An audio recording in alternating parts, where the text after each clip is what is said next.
All together now, what's the name of this show? Know the cause.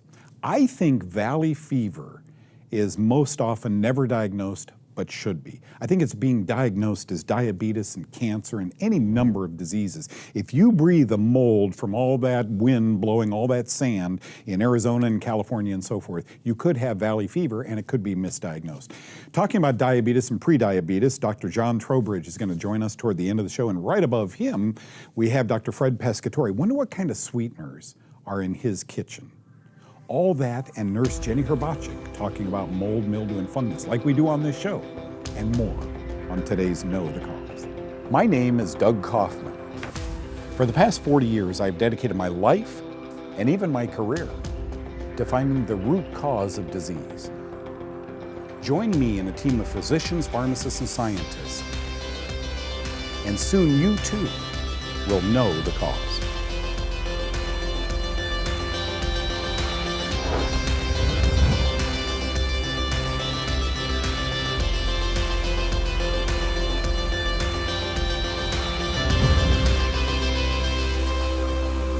You know, those of you who have been watching Know the Cause for an extended period of time, gosh, it's been on 16, 17 years now, know that my history goes back way beyond that. I came home from Vietnam and I was sick, and all the king's horses, all the king's men, all the king's drugs couldn't put me back together again.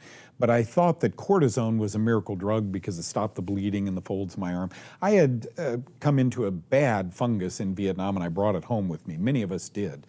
And I brought it home with me and I couldn't get it fixed. I realized that my diet, which at that time I was 21, of beer and cookies and sandwiches was the wrong diet because it was feeding all of these problems going on inside my body. I remember reading, gosh, this is probably 10 years into my career when I began to think fungus really is a problem. I remember reading about guys in the military, in the Air Force in California, who were getting serious diseases of the lung and some of them dying. And they defined this disease, they named it valley fever, because it was in the California valleys, and fever was one of the symptoms, but why were these people dying? And then you begin to study it, right? These were guys working on jets, and the jets would take off in the sand, off it would go, stir up the sand, and they'd inhale it, right? Could there be something in the sand? Could this fungus live in the sand? Welcome to valley fever, or coccidioidomycosis is what the disease is called. Let's study it a little bit today. Fungal disease, valley fever, is often misdiagnosed, says this great article on lifescience.com. Well, obviously, folks, if it's something that has to do with fungus, doctors didn't learn much about fungus in medical school, but I've got to be with the doctors on this one, because you can walk into a doctor's office coughing and sniffling and so forth, and they'll put you on an antibiotic. I mean, if I were a doctor, no, that's not true. If I were a trained doctor, I would probably put you on an antibiotic too. What is this valley fever? It's also called desert rheumatism, so you begin to understand, ow, my joints hurt. It is due to the inhalation of the Coccidio species of fungus. It can mimic everything from the flu to pneumonia. Okay, let's just stop there. I wonder how many patients, we know thousands, hundreds of thousands of people go to a doctor on a regular basis, right? Millions of Americans go to a doctor. And if you've got pneumonia, you know, he listens to the walls in your lung, listen to your lung, and it sounds like that, and you're spiked a little fever. Okay, you know what, Doug? We're gonna try an antibiotic for a couple of weeks, come on back and see what happens. Here's my problem. Sometimes fungus is fueled with antibiotics. So the acute problem in the lungs becomes a chronic problem now because it's sealed in with the antibiotic. Antibiotics tend to be food for these fungi once they're growing in your body. Now look at, what symptoms might I notice? The Life Science article states that people with valley fever often have mild to no symptoms, but the infection can cause fever, fatigue, cough, headache, chest pain, skin, and joint aches, and the list goes on and on and on. Here's another one. In some cases, it can cause severe pneumonia, holes in the lungs, skin sores and meningitis, inflammation of the meningeal tissues surrounding the spine and the brain. So in other words, folks, it's a great pretender. What I try and teach on Know the Cause, you've seen where I've talked about and just pointed my finger at fungus when I talk about Alzheimer's or cystic fibrosis or cancer or various other conditions, diabetes, etc. Let's study this one a little bit because it's really that important. Here's the take-home message, and I'm going to continue this when we get back from this break because it's that important. It appears as though if you've traveled in an airplane or a train or a car, and you've driven through what we call endemic areas where a lot of this Coccidio immitis, this fungus is, and you rolled your window down. Do you guys remember a couple of years ago when you'd turn on the news at night and there'd be this huge dust storm going over Phoenix? I'm telling you, I have a friend whose brother-in-law died by inhaling. Doctors could never figure it out, but he inhaled something in Phoenix during those big storms, and 6 months later, a year later, he's dead. And they thought he had lung cancer. If you drive through them, you don't have to live in these endemic areas, and I'll tell you what they are when we get back. If you drive through them and your system is off, your immunity is down, boy, that's why I'm a proponent of beta-glucan on a regular basis. That can cause problems. Once fungus attaches to the lung, just because you're out of the fungus doesn't mean it doesn't start thriving. Okay, so when we get back, we'll explain a little bit more about valley fever. He was such good guys. Producer, director gave me another 3 minutes to talk about this, and it's important. And here's why. As I left at the end of that segment, if you've traveled through endemic areas, that this soil fungus, sand fungus, and the wind blows and you got the car windows down, you don't have the airplane windows open, but it's amazing how many pollutants enter that airplane or enter that train even though the windows are up, and you're now sick. Think valley fever, just think it. Because all of us, 100% of us, go to a doctor with these symptoms, and the doctor, God bless him, folks, he doesn't know what to do. Looks like you got a flu. Give you an antibiotic, okay? Here's what eMedicine says. Interest in coccidioidiomycosis, big way of saying exposure to that fungus and then it causing a disease, has been renewed because of massive migration to the Sunbelt states. Areas that were once nothing, few homes in them, like Phoenix, where I was born. Dad tells me that, 100 years ago when I was born, it was a tiny city. But look, Phoenix and Tucson, Arizona, Bakersfield and Fresno, California, El Paso, Texas, they're prime examples. These used to be tiny cities, and now they're huge cities, and people are moving into them. And when you build a home, you stir up the dust. And so builders and plumbers and people who travel or live in these areas often have problems that start with this valley fever. That's kind of minimally, okay? If you've traveled to endemic areas and a cough or breathing problems began, if you've been prescribed medications like antibiotics, but your health problems actually have worsened, if you've seen several doctors for the problem, then you might ask your doc for an ESR. It's a red blood cell sedimentation rate, an erythrocyte sed rate, blood test. The doctor may find a fairly normal CBC, the complete blood count, but an elevated ESR, which may prompt further testing for a Coccidio species of fungus. Now, doctors know this, folks. Doctors absolutely know that they can do an erythrocyte sed rate, and if that tends to be elevated, but your white count looks normal, everything else looks kind of good, this could be a fungus. Then the problem begins. I wish it were just that simple, take a tube of blood and check for Coccidio. One day it will be. Now we got to go in and kind of take cultures and wait a week to get them back.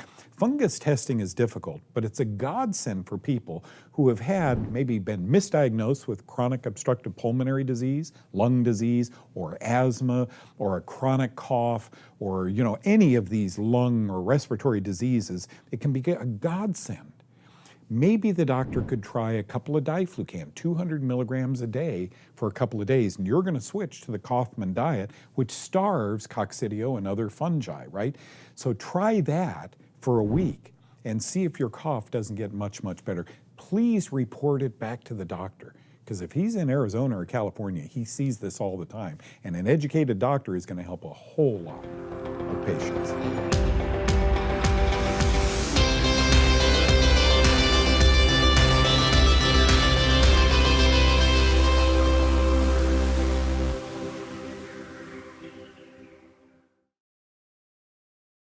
Nurse Jenny Herbachik, home run. Diseases caused by fungus and their mycotoxins. Good work, Jenny. Here she is.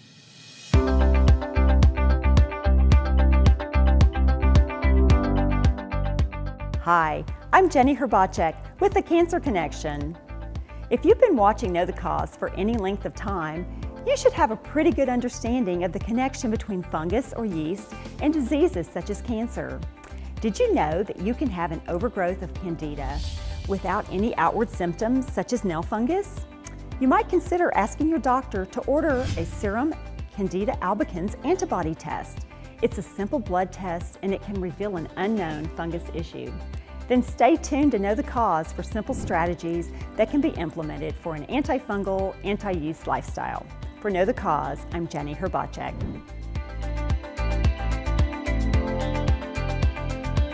And Jenny, that was a grand slam home run. Well done on that. Now into the kitchen with Lindsay we go. You eat kale, right? Have you ever had a kale salad? You're fixin' to, as we say in Texas. Hey, I'm Lindsay here at Know the Cause. Today we're going to show you how to do a delicious kale and Brussels sprout salad. Now I love this salad because it's really hearty. It's a full meal to me without any animal proteins. That's why I like to have all of these ingredients because it's really filling. A lot of the times when you see a Brussels sprout salad, it'll be kind of sparse and not have, say, a big green to it. So that's why this one's pretty different. Now this is just a bunch of kale, kind of shredded up, nice and thin. I'm just going to kind of eyeball all the amounts of the ingredients today, but for the full recipe you can go to knowthecause.com. Now these are shaved Brussels sprouts. You actually can buy Brussels sprouts already shaved down like this in a bag, or you can take full-size Brussels sprouts and shave them down yourself with a chef's knife. This is broccoli slaw. Just kind of a coleslaw that's made from the stems of the broccoli, along with some radish and carrot. Now this is cilantro. Cilantro and kale and Brussels sprouts all have chlorophyll in them, making them antifungal and anti-mycotoxin. This is some green onion. Now this is cucumber that we've peeled and chopped. And all these different textures and flavors are going to make it for a salad that you want to really eat and enjoy. Artichoke hearts chopped down. Chopped pecans, which have that nice buttery flavor, add a crunch to the salad. Also good omegas in those. These are unsweetened cranberries, add a little bit of sweet and tart to our salad. I'm going to go ahead and toss this now, just with some salad tongs. Combine everything. Now our last ingredient for the salad is avocado, full of good fats, omegas. I'm just going to dump them all in there. And we already just chopped that up, and now we're going to add some lemon juice to it so it doesn't turn brown, oxidize. Go ahead and toss that again. Get everything combined, mix thoroughly. And last but not least, we're going to make our dressing. Now this is just an olive oil base. You can also use hemp oil if you'd like. We have Bragg's apple cider vinegar. And of course it doesn't have to be Bragg's, just apple cider vinegar. And a couple tablespoons of honey. This is a raw, organic, natural honey. And let's season that with some sea salt and pepper. And just give it a quick stir with your fork. Get it all combined. And now we're just going to drizzle that over our salad. You're going to want to serve this right away with the avocado in there, and now that it's dressed, you want it to stay light and crispy and fresh. And now you've got it. That's a full meal with all of those good fats, proteins, fiber, and nutrients. You really have a full meal here in your salad. I hope you love this recipe. For more, check out knowthecause.com.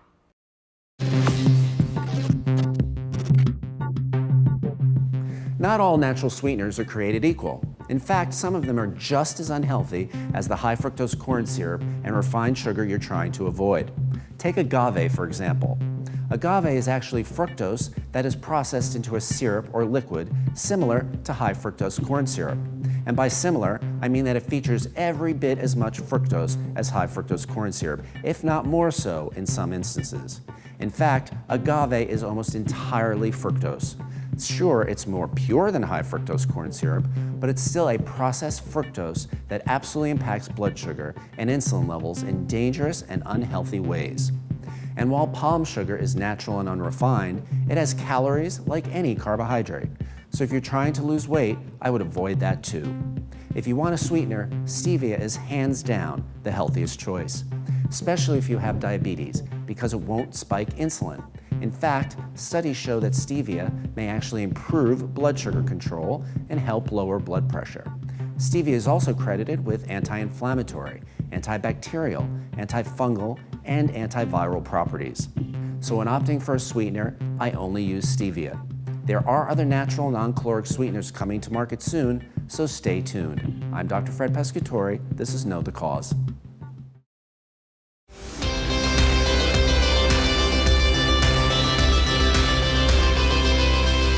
So how do you study a disease like cancer or diabetes? Folks, you don't want to go in and give people cancer or diabetes. That's cruel and inhumane. You study it with animals. How do you give animals diabetes or cancer? In the case of diabetes, you inject a mycotoxin, a fungal metabolite called streptozotocin. You inoculate them over a few weeks' time, and guess what? They all get diabetes. And so what they end up with is not really diabetes. That's a name we've given to them because their blood sugar takes off and so forth. What they get is a mycotoxicosis induced by fungus. It's really that simple. And yet we're calling it diabetes all day and cancer. It even gets worse. Joining me today is a good buddy of mine from 100 years ago. Just about. We met when we were born. We were young. Dr. John Trowbridge. He's written this book that continues to sell and sell and sell, like 1 million copies. It's $7.99. It's called The Yeast Syndrome. The wisdom of this book and this man. Thank you for joining us today. Thank you, Doug. The metabolic syndrome is kind of the new name for diabetes today. It isn't just diabetes or pre-diabetes. Well, they called it prediabetes for a long time in Stanford. We're not quite sure. But actually, a friend of mine, Jerry Reven, he was a Stanford professor. I met him way back when he was studying low glycemia, okay, low sugars. Yeah. And he came up with this concept and presented it in 1988 of Syndrome X, where he couldn't explain these particular findings, but, you know, those people seem to get diabetes. And then they called it prediabetes, and they called it metabolic syndrome, cardiometabolic syndrome. We got fancy names for everything. What it means is we can document the biological changes happening inside you on the way to becoming sugar intolerant. Now, you don't just walk along and then fall off a cliff called diabetes. You kind of go down a slope. What could be causing something like that? I have no idea. You That's have no why idea? I brought you in today. Oh, thank goodness, because what I'm thinking is that if you have sugars and starches, you know the three main things, sugar, starches, yes. If you have those, you're feeding yeast. Why would that matter? Because, you know, you're not sick. No, but you had those antibiotics a few years ago, then you had those hormones, then you had that stress, then you had, you know, and it goes on and Living on. in a moldy home. Exactly. Yeah. All these things are leading up to the point when you keep putting the carbohydrates in, now you're feeding yeast, and those toxins are working on you. And I personally think you're really just setting yourself up for a diabetic pattern, which is very easy to reverse in a lot of people. And that's, you know, it's funny. You don't go in to work with diabetic patients. They often go to endocrinologists. Absolutely. But people come to you with fluctuating blood sugars, high and low. And by the way, while he's helping them with their pain in their shoulder, their blood sugars start to stabilize. You bring up Syndrome X, and Yes. I think that's fascinating because my audience will know about Turkey X. Turkey X happened in England where 1 million turkeys died in 1963, and they do autopsies on the birds and look like they do on dead people in America. Well, what could have caused that? Look at that lump, that must have been cancer. It was what the birds ate. They ate mold-impregnated corn, and 1 million of them died. What they needed to do was look at their diet, look at their corn, take a diet history. A dead bird with all these tumors growing in it only manifested to kill them. It was their diet that was doing this. So Syndrome X is all these various blood sugar problems and so forth. Turkey X is what started this whole thing. A little bit of this book, you know, the yeast syndrome. So now, with a disease like this, you sit with people who are in tears because their daughter has juvenile diabetes, one thing or another. How do you start when they're that scared? They've been to their endocrinologist, her blood sugar was 380. How do you start? It's real simple. You say, look, What we have to do is take what you got going now, wish it was 10 years earlier, but we have to get you back to feeling pretty normal. And when I'm talking normal, see, I learned how to manage diabetes at the National Institutes of Health in Washington a long time ago, before we ever met. And I'm really strict. I want real tight blood sugar control. You can't get that with drugs because it's dangerous. So you get that with nutrition and diet and little teas and drugs, exercise, the whole shooting match, okay? If you get a compliant patient, these people can often get off their, almost always get off their oral drugs, and sometimes even get off their insulin. Diabetes is a management problem for your metabolism. All we have to do is help it. The question today, coming out of medical offices and out of the streets, is, yike, do I have prediabetes? That's what they want you to believe, folks, so you all end up in an endocrinologist's office. In medical offices, the question is, how do I treat this? What do I want you to learn from today's segment with Dr. Trowbridge? To ask this question: what's the cause? And then know the cause. Thank you for coming. I endorse that. Yeah, thank you. Very good to see you. Thank you.